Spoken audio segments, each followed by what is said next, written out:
Imaginez la scène, une journée qui devrait être célébrée, pleine de rires et de câlins, devient un champ de bataille où l'amour est mis à l'épreuve.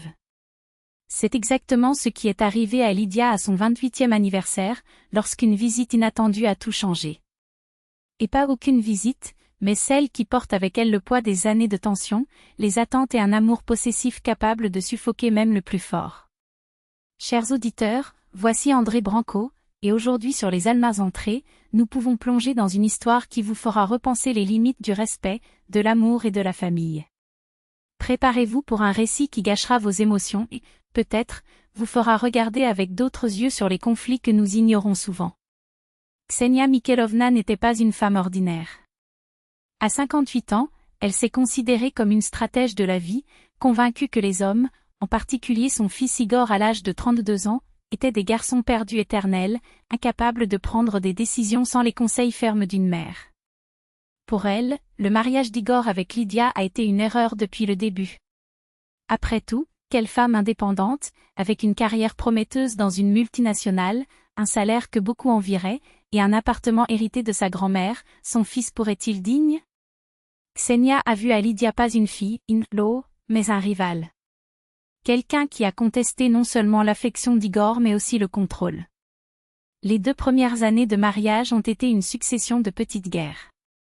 Ksenia est apparue sans avertissement, a critiqué l'assaisonnement des plats de Lydia, a remis en question ses choix de maison, surtout, n'a pas caché le mécontentement parce qu'elle n'avait toujours pas de petits-enfants à afficher comme trophée. Igor, tout en essayant de médier les conflits, a toujours fini par céder à la pression maternelle, après tout, qui pourrait défier des décennies d'une éducation qui l'a conditionné à obéir? Lydia, à son tour, avale sèche. Elle aimait profondément son mari et savait qu'une confrontation ouverte avec sa mère dans l'halo pouvait détruire la petite paix qui restait chez elle. Puis elle sourit, écoutait les conseils inquiets et la garda chaque jour sa frustration. Mais même la patience la mieux formée a une limite. Et cette limite a été dépassée lorsque Ksenia, après un combat épique avec le voisin de son ancienne république, impliquant des malédictions, des menaces et un différend absurde dans la salle de bain, a décidé qu'il était temps de changer radical. Si je ne peux pas vivre en paix là-bas, je vivrai ici, pensa-t-il. Et quel meilleur moment pour exécuter votre plan que le simple jour de l'anniversaire de Nora? Un cadeau que Lydia n'oublierait sûrement jamais. Le matin du 27 avril, Lydia s'est réveillée avec un cœur léger. La journée a promis d'être parfaite, un dîner intime avec Igor, des fleurs sur la table, une note aimante laissée par son mari avant de partir pour le travail.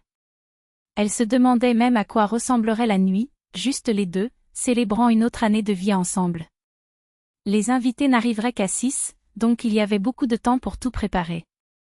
Il a fait ses ongles, a choisi la robe, a planifié le menu. Tout semblait en harmonie, jusqu'à ce que, à 4 dans l'après-midi, la sonnette a sonné. En regardant dans l'œil magique, Lydia a senti un froid. Ksenia était à l'extérieur, avec 2 sacs géants et un sourire qui ressemblait plus à un avertissement de tempête. Ça ne peut pas être, pensa-t-il. Mais c'était. Lors de l'ouverture de la porte, avant même qu'il ne puisse prononcer un « bonjour », la mère in-law a annoncé, avec le naturel de ceux qui commandent une armée, « Je dois rester. Vous, ma chère, pouvez emballer vos affaires et retourner à maman. Cette maison est maintenant à moi, et mon fils, bien sûr. » Lydia a été paralysée. Ksenia n'a pas attendu une invitation. Il est entré dans le propriétaire de l'endroit, a jeté le sac sur le canapé et a commencé à inspecter chaque coin avec l'apparence de ceux qui se considèrent déjà dans le droit de juger. « De quoi parles-tu » Lydia a réussi à babiller, tandis qu'une vague d'indignation grimpa dans sa gorge. « Je dis qu'Igor est mon fils, et sa place est à mes côtés, pas. Côté d'un étrange, a déclaré Ksenia, dénouant l'écharpe avec la tranquillité de ceux qui viennent de conquérir un territoire. C'est ma maison, a essayé Lydia de discuter, tenant sa voix pour ne pas crier. Igor est mon mari. Nous vivons ici ensemble. Ksenia a ri, un son sec et dédaignable. Prouvez. Montrez-moi les documents qui prouvent que cet appartement est à vous seul. Ou vous cachez-vous quelque chose? Lydia sentit le sol trembler. Oui, l'écriture était en son nom, l'héritage de sa grand-mère, Mais elle ne rattraperait pas de justifier sa vie à cette femme. Je n'ai pas besoin de prouver quoi que ce soit. C'est ma maison et je ne vais nulle part. C'est alors que Ksenia a franchi l'étape suivante. Sans plus tarder, il se dirigea vers sa chambre et commença à vider les armoires de Lydia, jetant ses vêtements sur le sol comme des ordures. « Que pensez-vous que vous faites ?» Lydia a explosé, courir après elle. « Je vous aide à emballer, » répondit Ksenia, sans même la regarder dans ses yeux. « Le plus tôt vous partez, mieux c'est pour tout le monde. Igor est déjà un adulte, doit choisir vos priorités. » Lydia a essayé de tenir son bras, mais Ksenia libéra avec un mouvement soudain. « Ne me touche pas. Je suis sa mère, j'ai plus de droits ici que toi. » Les deux étaient en face à face, respirant lourd. Lydia était plus élevée, plus forte, mais quelque chose en elle l'a empêchée d'utiliser la force contre une femme plus âgée, aussi injuste. Elle a ensuite pris le téléphone portable. « J'appellerai Igor. »« Appelez », a déclaré Ksenia, avec une lueur triomphante dans ses yeux. Voyons qui il choisira, la mère qui l'a élevé ou la femme qui le chute. Les mains de Lydia tremblaient en composant. Igor a répondu après quelques touches, clairement au milieu d'une réunion. Au début, il ne croyait pas ce qu'il a entendu. « Maman, qu'est-ce qui se passe ?» demanda-t-il incrédule. « Elle jette mes affaires, Igor. Ta mère est venue ici avec ses sacs et a dit qu'elle vivrait avec nous, que je dois partir. » Il y avait un silence de l'autre côté de la ligne. Puis un lourd soupir. « Je vais déjà. » Quand Igor est arrivé, il a trouvé un scénario de guerre. Ksenia, qui quelques minutes plus tôt, elle a agi comme un général implacable, est devenue une mère fragile et blessée. « Fils, je ne pouvais plus vivre dans cet enfer. Ta femme a beaucoup d'espace ici, ne fera pas de différence. » Igor, rouge de colère et de honte, a essayé d'être ferme. « Maman, cet appartement est de Lydia. Nous ne pouvons pas simplement envahir sa maison. » Ksenia croisa les bras. « Alors, c'est... La choisissez-vous » Le silence qui a suivi était net. Lydia regarda la scène, sentant quelque chose se briser en lui. 3 ans de tolérance, des sourires forcés, des infractions à avaler, et maintenant cette femme a essayé de voler non seulement sa maison mais son mari. « Ksenia, dit-elle, avec un calme qui la surprit. Je comprends que tu es sa mère. » Mais avant qu'elle ne puisse continuer, la mère dans l'halo l'interrompit, levant sa voix comme une épée, « Et vous ne le serez jamais. » C'était la goutte d'eau.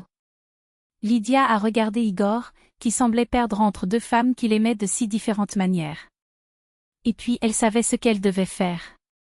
Pas par haine, non pas pour se venger, mais par respect pour elle-même.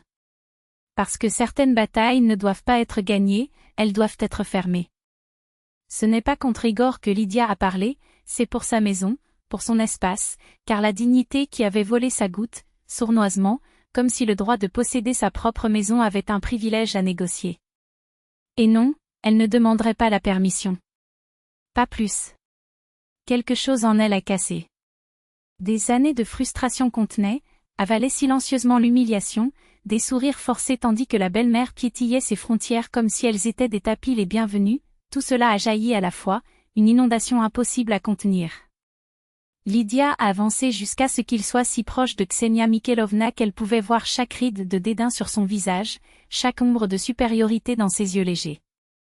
Il la regardait fixe, sans clignoter, et quand sa voix était froide, mais ferme comme acier assaisonné. « Vous savez très bien que vous vivez à l'aise ici.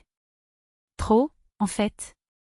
Mais si vous voulez continuer, vous suivrez mes règles. » Un sourire ironique inclina ses lèvres. « Ne vous accrochez pas. Ce n'est pas une négociation. » Ksenia Mikhailovna a cambré ses sourcils, convaincue qu'elle avait déjà gagné. Voti Dogororili. Voir, nous sommes parvenus à un accord. Comme si Lydia était l'une des femmes qui se sont inclinées devant leurs caprices. Comme si cette maison était un territoire conquis, pas une maison qu'elle, Lydia, avait construite avec de la sueur et de l'amour. Pas si vite, a-t-il coupé, se tournant vers la porte avec l'élégance de ceux qui ont déjà décidé du résultat. Premièrement, vous paierez un tiers des factures. Il ouvrit la porte avec un geste théâtral, comme s'il a invité sa mère, Infro, pour admirer la vue. Deuxièmement, chacun nettoie le gâchis lui-même. Troisièmement, et ici sa voix s'est baissée, chargée d'un avertissement qui n'a laissé aucune pièce de réplique, pas un mot sur la façon dont j'ai administré ma maison. Avant que Ksenia Mikhailovna ne puisse réagir, Lydia traînait déjà ses sacs dans le couloir. Les voisins, alertés par le bruit, ont commencé à jeter un coup d'œil aux mailles du filet, mais elle s'en fichait. Pour regarder. Pour apprendre. Que fais-tu? Il a crié sa mère, in-law, le visage rouge de l'indignation. Lydia n'a même pas regardé en arrière. Je t'apprends à demander. Il a poussé la dernière valise et s'est tourné, croisant les bras. Si vous voulez rester, demandez poliment. Et donnez-moi une bonne raison de supporter votre présence ici. Ksenia Mikhailovna a halté, comme s'il avait été giflé. Igor! Cria-t-il, faisant appel à son fils, qui est resté paralysé au milieu de la salle, une carte des conflits. Voulez-vous lui permettre de me parler comme ça? Lydia ne lui a pas donné le temps de répondre. Ses yeux trouvaient ceux d'Igor, et en eux il y avait un défi qui n'admet pas les demi-mots. Votre choix, Igor. Ou votre mère apprend à respecter notre maison, notre famille. Il fit une pause délibérément, où elle a emballé ses sacs pour de bon. Silence. Ksenia Mikhailovna a avalé. Pour la première fois depuis des années, il n'y avait pas d'allié, il n'y avait aucun actif. Une seule porte entr'ouverte et le froid du couloir, le témoin change sa défaite. Maman? Murmura-t-il, la voix tremblante de la fragilité calculée. Peut-être que nous devrions parler. Lydia n'a pas cédé. Pas maintenant. Pas après tout. Parlez votre main sur la poignée de porte, a-t-il dit, indiquant la sortie avec un geste sec. La mère, in-law, a hésité.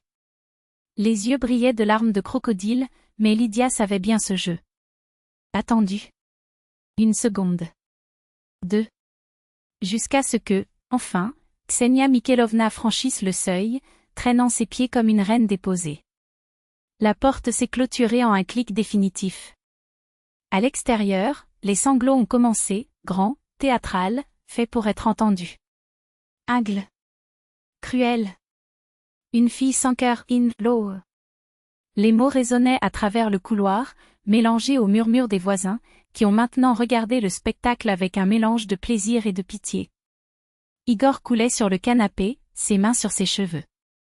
Lyuda. Ta voix s'est cassée. C'est ma mère. Comment pouvez-vous? Comment puis-je? Lydia s'approcha, s'agenouilla devant lui et tendit son visage dans ses mains. Elle vous a créé, Igor. Mais je t'aime. Et l'amour ne les laisse pas détruire ce que nous avons construit ensemble. Il ferma les yeux, comme si la vérité donnait. Je ne voulais pas la blesser. Et je ne veux plus qu'elle nous blesse. Les sanglots s'affaiblissaient. Ksenia Mikhailovna avait réalisé que son public s'était perdu. Une demi-heure plus tard, une touche timide sur la porte. Lidoshka. La voix était douce, presque enfantine. Puis-je entrer? J'ai besoin de utiliser la salle de bain. Lydia a ouvert la porte, mais n'a pas bougé. Tout d'abord, excusez-vous. En vérité. Les dents de la mère, in-law, se resserrent. Pendant un moment, Lydia pensait qu'elle préfère faire pipi dans le couloir pour céder. Mais le besoin, ou peut-être l'humiliation d'être vue là-bas, assis sur ses propres sacs, a-t-il dit plus fort. Désolé. Bouché, les mots qui sortaient comme du poison. Je me suis exaltée. Pourquoi? Ksenia Mikhailovna lui est affrontée, furieusement. Pour avoir essayé de vous expulser. Et pour jeter vos affaires. Mieux. Lydia s'éloigna, lui permettant de passer. Entrez maintenant. Mais sachez, ce n'est pas une invitation à rester. C'est une trêve. Lorsque la mère, Infro, a quitté la salle de bain, Lydia était déjà assise à la table, avec un contrat de fortune à l'avant, des règles claires, des délais, des conséquences. Vous pouvez passer un mois, a-t-il dit, glissant le papier vers elle. Tout en résolvant votre vie. Mais en tant qu'invité, pas en tant que propriétaire. Et si vous déplacez ce qui est le mien, critiquez-vous comme moi vivant, si vous essayez de manipuler Igor, une pause, laissant la menace de suspendre, vous sortez en même temps. Ksenia Mikhailovna a regardé le papier, puis à sa fille, In-Law. Pour la première fois, il n'y avait pas de haine dans ses yeux. Il y avait quelque chose de pire, la reconnaissance qu'il avait perdue. À moi, a-t-il répété, comme s'il testait le poids du mot. À moi, a confirmé Lydia. Et par un jour de plus. Igor soupira soulagé lorsque sa mère a finalement signé. Le conflit était terminé. Du moins pour l'instant. Mais les deux savaient, ce n'était pas une reddition. C'était une armistice. Et dans la prochaine bataille, Lydia serait encore plus préparée.